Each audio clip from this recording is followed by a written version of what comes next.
الحمدللہ الحمدللہ رب العالمین والصلاة والسلام علی سید الانبیاء والمرسلین وعلی آلہ واصحابہ وازواجہ وذریتہ اجمعین اما بعد فاعوذ باللہ من الشیطان الرجیم بسم اللہ الرحمن الرحیم ان اللہ وملائکتہ یصلون علی النبی یا ایہا الذین آمنوا صلوا علیہ وسلموا تسلیما اللہم صل وسلم وبارک علی سیدنا ونبینا ومولانا محمد وبارک وسلم وصلی علیہ الصلاة والسلام علیکہ یا رسول اللہ الصلاة والسلام علیکہ یا حبیب اللہ الصلاة والسلام علیکہ یا شفیع المذنبین الصلاة والسلام علیکہ یا رحمۃ للعالمین۔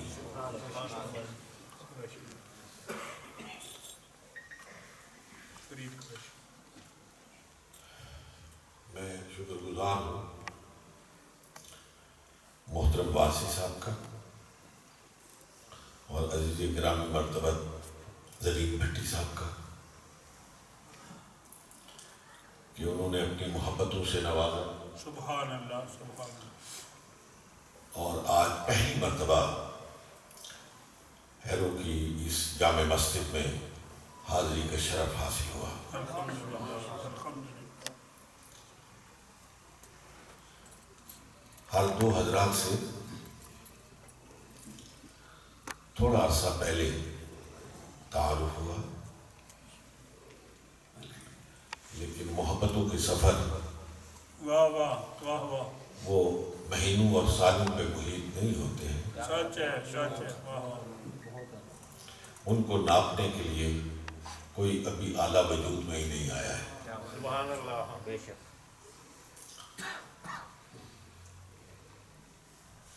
میں شکر گزار ہوں پروفیسر اکرم صاحب کا،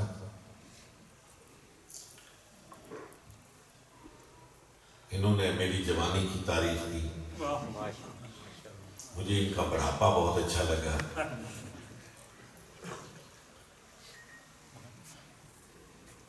میں پاکستان میں جب کبھی کسی جگہ جاتا ہوں اور کوئی سینئر پروفیسر، ریٹائرڈ پروفیسر جب مجھ سے مل کے یہ کہتا ہے کہ جناب بڑی خوشی ہوئی آپ سے مل کے، ہم بچپن میں آپ کو ٹیلی ویژن پر سنا کرتے تھے، تو میرے جذبوں کو بڑی مہمیز ملتی ہے۔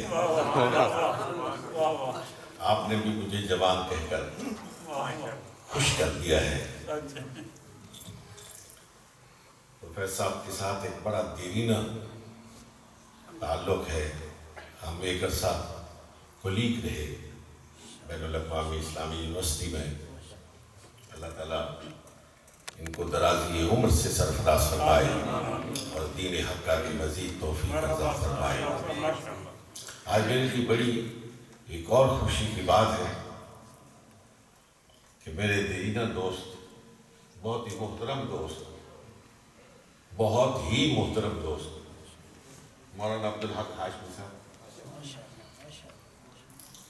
جن کے ساتھ یہ محبت کا رشتہ کوئی 50-55 سال پر محیط ہے۔ ہم بہاولپور اسلامیہ یونیورسٹی میں اکٹھے رہے، اس وقت سے تعلق ہے اور اس تعلق کے محبت میں ہر آنے والے دن اضافہ ہی ہوتا رہا ہے، کمی نہیں آئی۔ خوب سر، کیا بات ہے۔ یہ سٹیج بھرا ہوا ہے علماء کرام سے، حضرت قاضی صاحب کی شفقت ہے، میں بھی ہمیشہ سمیٹتا ہوں، آپ بھی سمیٹتے ہیں۔ برطانیہ والوں کو زیادہ موقع ملتا ہے، پاکستانیوں کو کم موقع ملتا ہے، لیکن محبتیں بانٹنے میں یہ برطانیہ اور پاکستان کا کوئی لحاظ نہیں کرتے، کوئی تفریق نہیں کرتے۔ سبحان اللہ۔ میرے دوست سیالی صاحب بڑا پرانا تعلق ہے، اللہ تعالیٰ ان کی عمر دراز فرمائے۔ شاہ صاحب نے ایک سماں مادہ، شاہ صاحب کے لیے ایک دفعہ حضرت پیر نصیر الدین نصیر رحمۃ اللہ علیہ نے کیتلک بغار شریف کے عرس کے موقع پر کہا تھا کہ الطاف شاہ کی آواز آج عرش کے کنگروں سے ٹکرا رہی ہے۔ تو بے شک اس آواز کے آہنگ میں کوئی کمی نہیں آئی ہے۔ اللہ رب العزت ان کو مزید نعت رسالت مآب صلی اللہ علیہ وسلم کی خدمت کی توفیق عطا فرمائے۔ مجھے واسط صاحب نے اور واسط صاحب شاہ صاحب نے قبلہ نے اس جانب مبذول کروایا تھا کہ میں انگریزی زبان میں آج گفتگو کروں، لیکن میں بڑے فرینکلی آپ سے کہتا ہوں کہ میں بہت ٹرو اسپرٹ کے ساتھ اپنی گفتگو کا اظہار شاید انگریزی زبان میں نہ کر سکوں، اس لیے کہ میری تقریر کا ہمیشہ جو زبان رہی ہے وہ اردو رہی ہے۔ لیکن میں کوشش کروں گا کہ اگر کہیں کوئی مرحلہ ایسا آیا کہ میں نے سمجھا کہ یہاں بعض بیٹھے ہوئے دوست میری گفتگو کو پوری طرح نہیں سمجھ رہے تو میں اس کو انگریزی زبان میں بھی سمرائز کرنے کی کوشش کروں گا۔ سبحان اللہ۔ حضرات، آج کی جو نشست ہے اور جو گفتگو ہے یہ وہ روایتی تقریر کا موقع نہیں، ایک خاص اسپیسیفک ٹاپک پر جو یوتھ سے متعلق ہے کہ یوتھ کے لیے آئیڈیل کیا ہے اور اس آئیڈیل سے وہ کس طرح کشید کر کے اپنی زندگی کے لیے لائحہ عمل مرتب کر سکتے ہیں۔ آدھ گھنٹہ میرے پاس ہے اور اس میں میں کوشش کروں گا کہ حضور کے دو ادوار، حیات مقدسہ کے دو ادوار، مکی دور اور مدنی دور کی ایک معمولی سی جھلک آپ کی خدمت میں پیش کرنے کی سعادت حاصل کروں کہ مکی دور میں مومن کے لیے، نوجوان کے لیے رہنما اصول کیا ہے، اور پھر جب حضور نے ہجرت فرما کر مدینہ طیبہ کو اپنا مستقر ٹھہرایا تو وہاں جا کر آپ نے ہمارے لیے کیا رہنما اصول متعین فرمائے۔ پہلی بات جو میرے آقا، میرے مولا جناب محمد رسول اللہ صلی اللہ علیہ وسلم نے ہمارے لیے اسوہ حسنہ کے طور پر، نمونہ کامل کے طور پر چھوڑی ہے، آپ کی زندگی سے ہم نے کشید کی ہے، وہ ہے اپنے نظریے پر ایمان کی پختگی۔ ایسی پختگی کہ جس کا اظہار میں جملوں میں بات کروں گا، مجھے امید ہے آپ نے محفوظ رکھیں گے، جس کا اظہار زبان نبوت سے ان الفاظ میں ہوا کہ چچا اگر میرے ہاتھ میں، ایک ہاتھ میں یہ چاند رکھ دیں، دوسرے ہاتھ میں سورج رکھ دیں، پھر بھی جو کہتا ہوں اس سے باز نہیں ہوں۔ یہ ہے وہ پہلا اصول جو محمد مومن کو ملتا ہے کہ جب اسے ایمان کی دولت مل جائے تو ایک طرف ساری دنیا کو رکھ دیا جائے اور دوسری طرف لا الہ الا اللہ محمد الرسول اللہ کو رکھا جائے تو لا الہ الا اللہ کا پلڑا بھاری ملے گا۔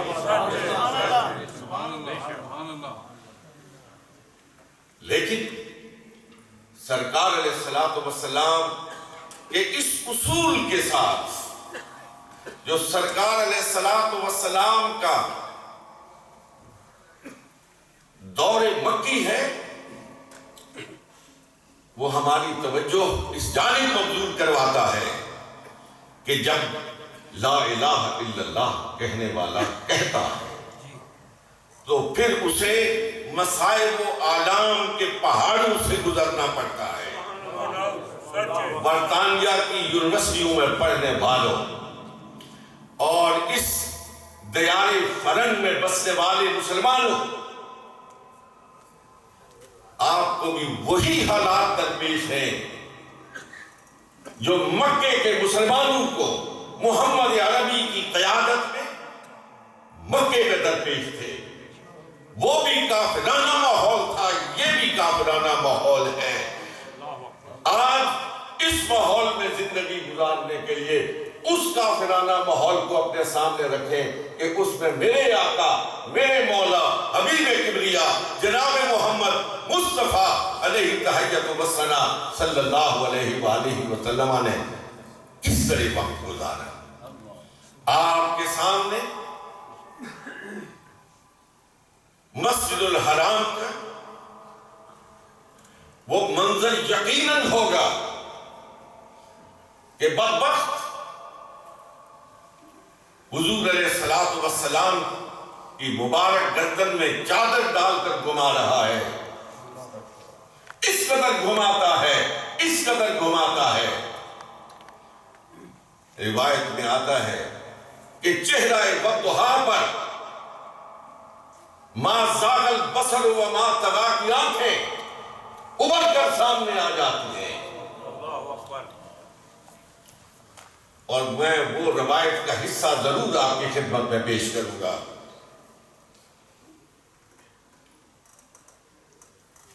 روایت میں آتا ہے ایک چھوٹی سی بچی باہر سے بھاگتی ہوئی آتی ہے، بھاگتی ہوئی آتی ہے، کافروں کی صفوں کو چیر کر آگے جا رہی ہے اور پکار پکار کے کہہ رہی ہے کہ کوئی ہے جو میرے بابا کو ان سے چھڑائے۔ سلام سلام سیدنا وہ حضور علیہ الصلوۃ والسلام کی لخت جگر سیدہ طیبہ طاہرہ فاطمہ الزہرا رضی اللہ تعالی عنہا تھی، اور روایت کرنے والے سیدنا علی کرم اللہ وجہہ ہے۔ فرماتے ہیں کہ ہم کو ہمت نہ ہو رہی تھی کہ دشمنوں کی صفوں کو چیر کر آگے بڑھیں اور اس بدبخت کے چنگل سے محمد عربی صلی اللہ علیہ وسلم کو نجات دلائیں۔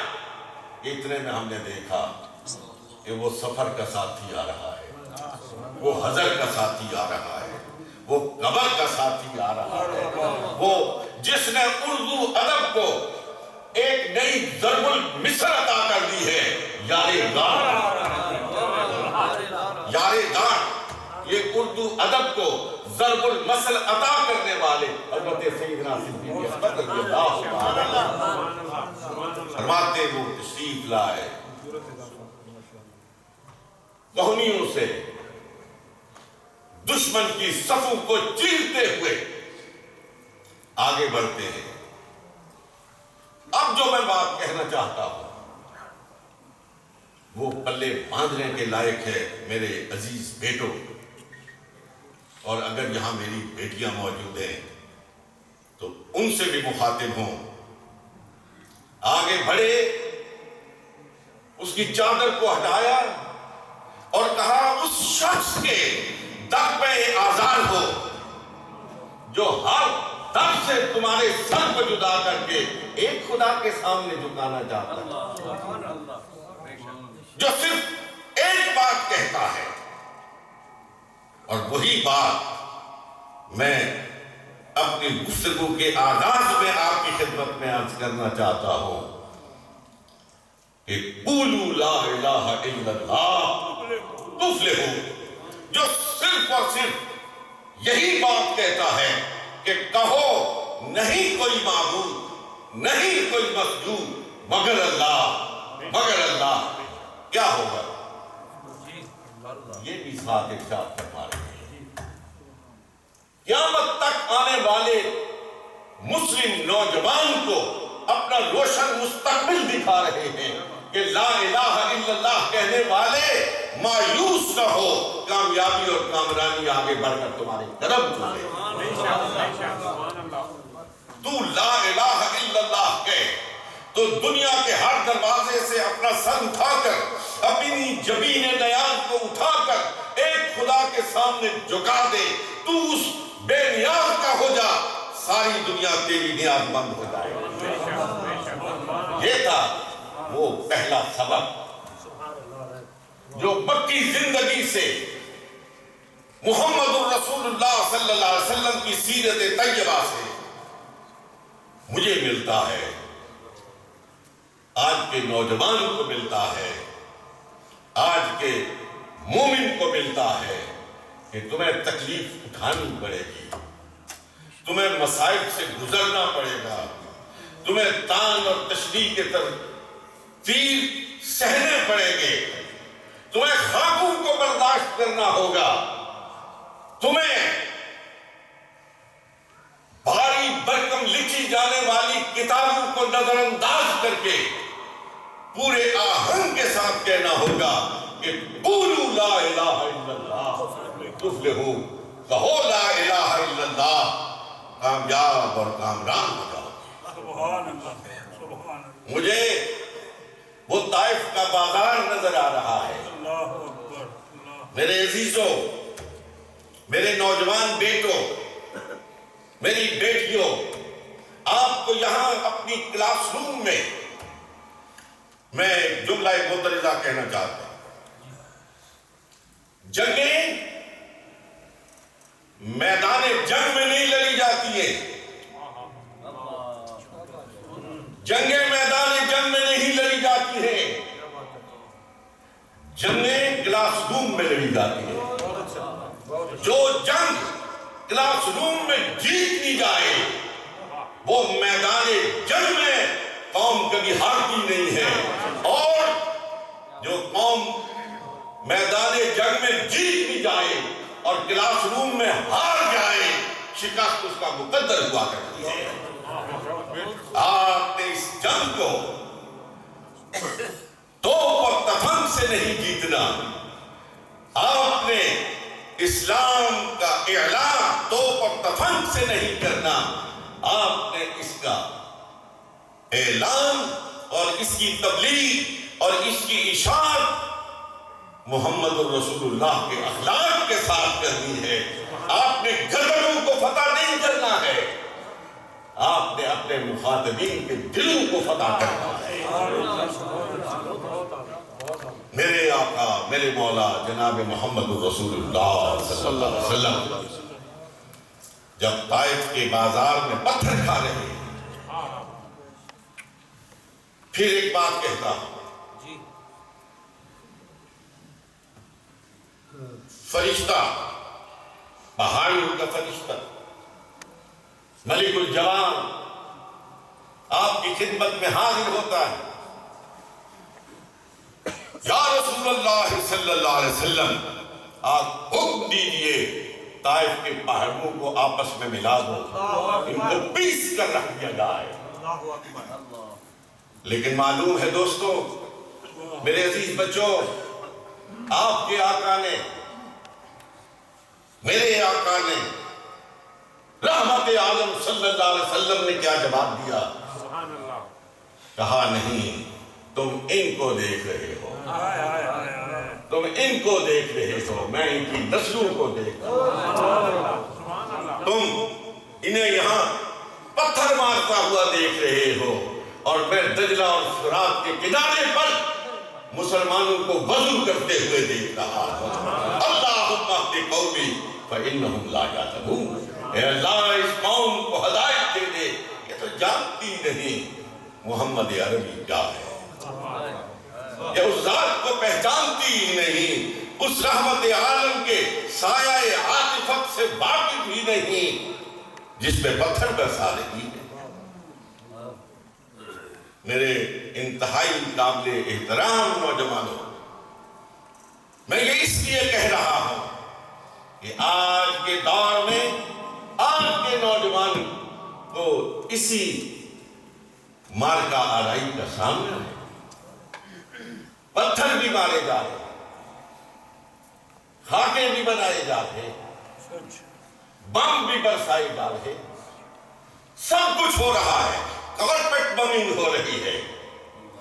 اس وقت دنیا کا کون سا خطہ ہے جہاں مسلمان ظلم کی چکی تلے پھس نہیں رہا ہے، جہاں مسلمان بچیوں کے آنچل ہوا میں نہیں اڑ رہے ہیں، جہاں یہ دھرتی مسلمان کے خون سے رنگین نہیں ہو رہی ہے، لیکن مسلمانوں مادی قوت کے ساتھ ساتھ جو آپ کا سب سے بڑا ہتھیار ہے، سب سے بڑا ہتھیار ہے، وہ اخلاق کریمانہ ہے جو محمد عربی صلی اللہ علیہ وسلم نے آپ کو عطا کیا ہے۔ آپ کے جنگ اس وقت جیتیں گے جب کیمبرج یونیورسٹی میں، جب آکسفورڈ میں، جب آپ کلاس روم میں جائیں، جب آپ یونیورسٹی کی حدود میں چل رہے ہوں تو کہنے والا پکار کے کہے کہ اس بڑی یونیورسٹی میں یہ دیکھو محمد عربی کا غلام۔ سبحان اللہ۔ نعرہ تکبیر، نعرہ رسالت، جناب قبلہ پیر صاحب۔ جب اس خلق محمد مصطفیٰ کا تاج پہن کر آپ میدان عمل میں نکلیں گے، خدا کی قسم کوئی توپ، کسی توپ کی گھن گھرٹ، کوئی گولی، کوئی ظلم، کوئی ستم اسلام کو پھیلنے سے روک نہیں سکتا۔ بے شک، بے شک۔ میرے آقا، میرے مولا جناب محمد الرسول اللہ صلی اللہ علیہ وسلم، اعتراض کرنے والوں نے یہ ایک اعتراض کیا تھا کہ محمد الرسول اللہ نے تو اسلام کو تلوار سے پھیلایا ہے، لیکن میں اس نوجوانوں کی مجلس میں آپ سے یہ سوال کرنا چاہتا ہوں کہ وہ کون سی تلوار تھی جس نے بلال حبشی کو فتح کیا؟ وہ کون سی تلوار تھی جس نے روم سے آنے والے سہیل کو فتح کیا، فارس سے آنے والے سلمان کو فتح کیا؟ ہاں وہ تلوار تھی، بہت تیز دھار تلوار تھی، اور وہ تلوار تھی خلق محمد مصطفیٰ۔ سبحان اللہ۔ درفشانی نے تیری قطروں کو دریا کر دیا۔ اکبر آبادی نے کہا تھا درفشانی نے تیری قطروں کو دریا کر دیا، دل کو روشن کر دیا، آنکھوں کو بھیگا کر دیا۔ خود نہ تھے جو راہ پر اور ان کے ہادی بن گئے، خود نہ تھے جو راہ پر اور ان کے ہادی بن گئے۔ وہ کیا نظر تھی جس نے مردوں کو مسیحا کر دیا، مردوں کو مسیحا کر دیا۔ مکہ کی سرزمین، نعرہ رسالت، شان مصطفیٰ۔ مکہ کی سرزمین جب تبلیغ اسلام کے لیے تنگ ہو گئے تو یہاں پھر آپ کی توجہ اس جانب مبذول کروانا چاہتا ہوں کہ ایک طرف گھر ہے، ایک طرف آبائی زمین ہے، ایک طرف رشتہ داریاں ہیں، ایک طرف اپنا مال تجارت ہے، اپنی کاشتکاری کی زمینیں ہیں، اور دوسری طرف ایمان کی دولت ہے، ایمان کی دولت ہے۔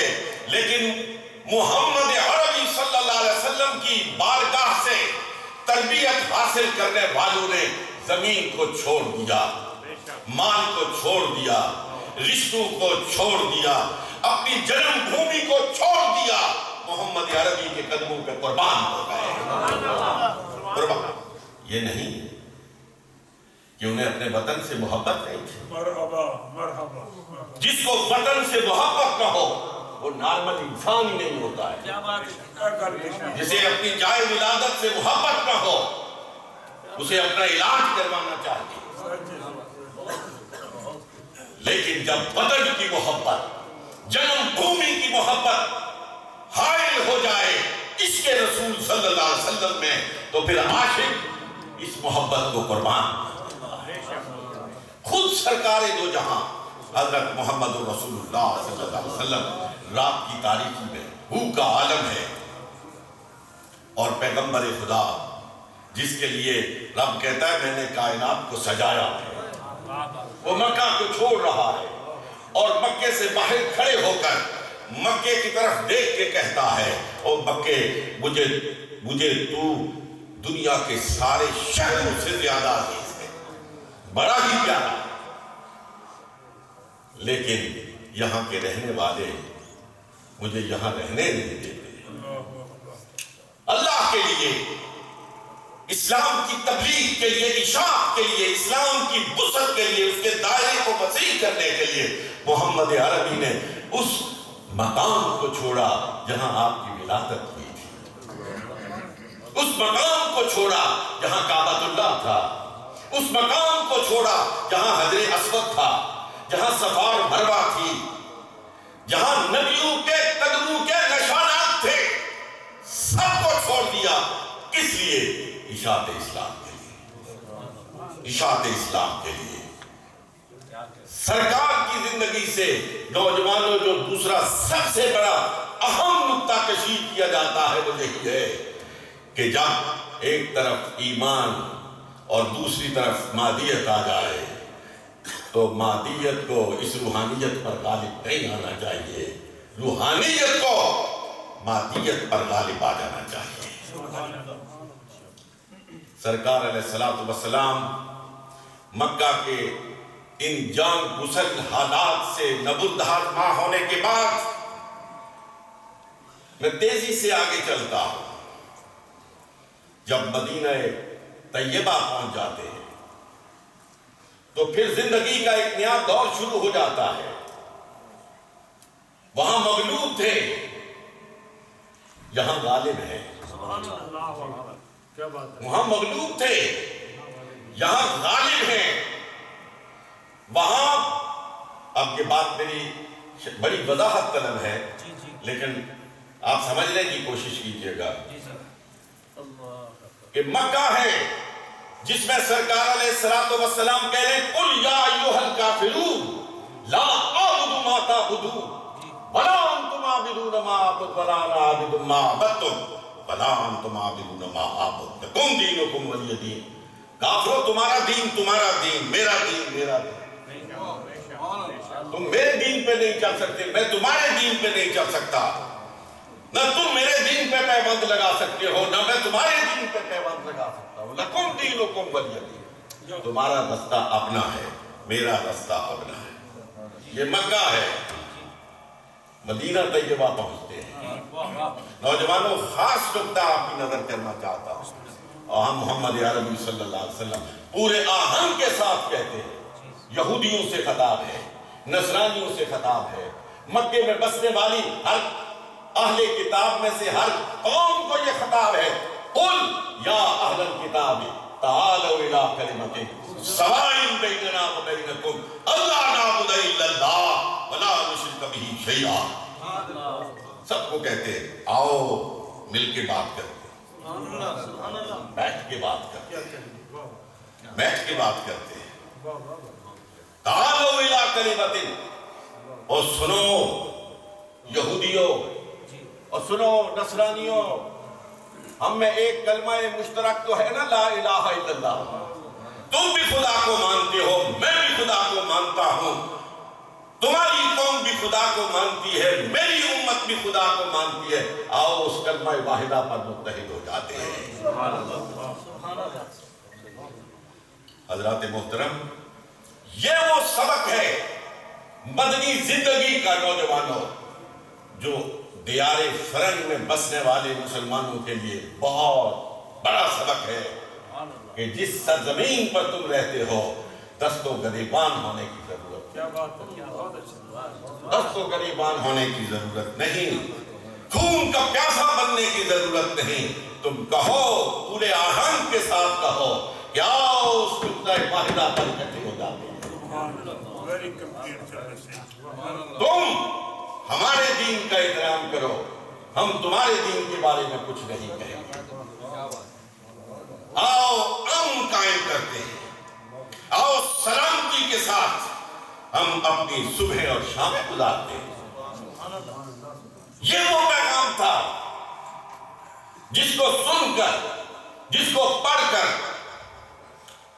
ایک ہندو، گوپی ناتھ نام ہے، امن تخلص رکھتا ہے، جب اس پیغام امن و سلامتی کو دیکھتا ہے تو پکار کے کہتا ہے شفیع امم رحمت عالمی ہے، شفیع امم رحمت عالمی ہے، فقط یہ متاع مسلمان نہیں ہے.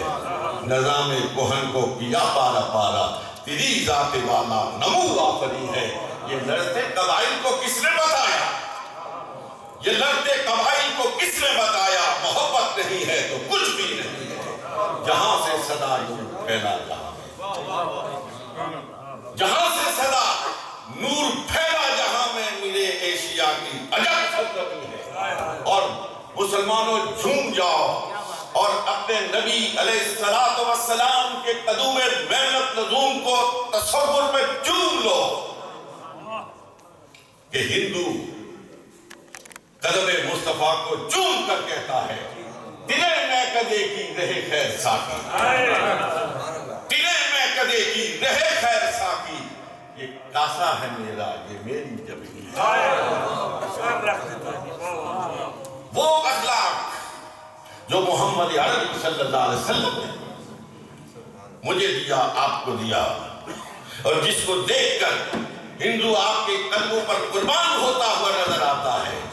اے مدنی زندگی سے سبق حاصل کرنے والوں، اس اخلاق مصطفی کے شاہکار بن جاؤ تاکہ تمہارے ہر عمل کو دیکھ کر جس کے ساتھ تم ڈیل کرو، جو تمہارا کلاس فیلو ہو، جو تمہاری تجارت میں تمہارے ساتھ سانجھ کرنے والا ہو، وہ پکار کے کہے کہ جو محمد عربی کی سیرت پڑھی تھی اس کی جھلک محمد عربی کے غلام نے دیکھی.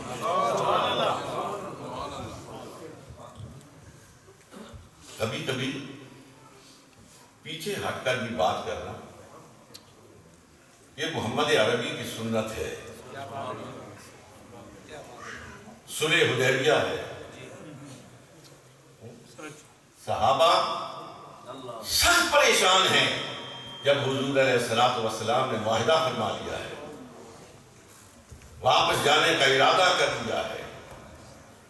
صحابہ اس کے لیے تیار نہیں ہیں، لیکن حضور علیہ السلام اپنی واپسی کو فتح مبین قرار دے رہے ہیں، فتح مبین قرار دے رہے ہیں. اس وقت تو شاید کسی کی سمجھ میں نہ آیا ہو کہ فتح مبین کیا ہوتی ہے، لیکن اس صلح کے نتیجے میں جب مکہ کے پہاڑوں سے مسلمان اللہ اکبر کے نعرے لگاتے ہوئے آ رہے تھے. دوستان محترم ذرا غور کیجئے گا، جب گئے تو رات کی تنہائی تھی، رات کی تنہائی تھی، اور دو اس کائنات کے افضل ترین انسان، ایک آقا اور ایک غلام، خور کی پہاڑی چڑھ رہے تھے. اور 10 سال بعد جب مکے کے پہاڑوں سے اتر رہے تھے تو 1.5 لاکھ مربع میل زمین پر اسلام کا پھریلا لہرا، اور 1 لاکھ سے زائد مسلمان محمد الرسول اللہ صلی اللہ علیہ وسلم کے ساتھ ان پہاڑوں سے اتر رہے تھے. اور جس میدان میں ایک وقت بلال کی اور سہیب کی اور سمیہ کی چیخیں بلند ہوا کرتی تھی، آج ان پہاڑوں سے لا الہ الا اللہ کی آوازیں آ رہی ہیں. یہ 10 سال کی مدت نوجوانوں کے لیے عرض ہے، جس وقت سرکار علیہ السلام وہاں تشریف لے گئے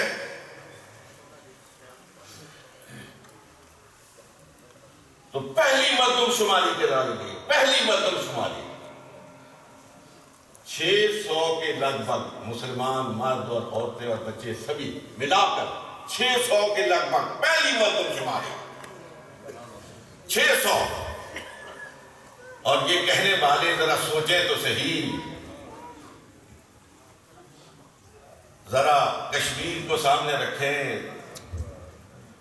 فلسطین کو سامنے رکھیں، افغانستان کو سامنے رکھیں اور پھر دیکھیں 600 گئے تھے، کتنی جنگیں ہوئی، کتنے سیاح ہوئے، اور اس کے بعد کتنے لوگ اس دنیا سے گئے. 600 کے لگ بھگ مسلمان کچھ کم کچھ زیادہ شہید ہوئے، اور 800 کے لگ بھگ کچھ کم کچھ زیادہ کافر واصل جہنم ہوئے. 1.5 لاکھ مربع پتہ ہو، اور کم و بیش 1.5 لاکھ ہی لوگ حلقہ بگوش اسلام ہو گئے. یہ محمد الرسول اللہ کی تعلیمات کا نتیجہ تھا. ٹائم بہت ہو چکا، انہوں نے کہا تھا 10 منٹ زیادہ کرتے ہیں، وہ 10 منٹ بھی زیادہ ہو چکے. ہم انشاءاللہ we will offer Salat Isha at 10:20 انشاءاللہ.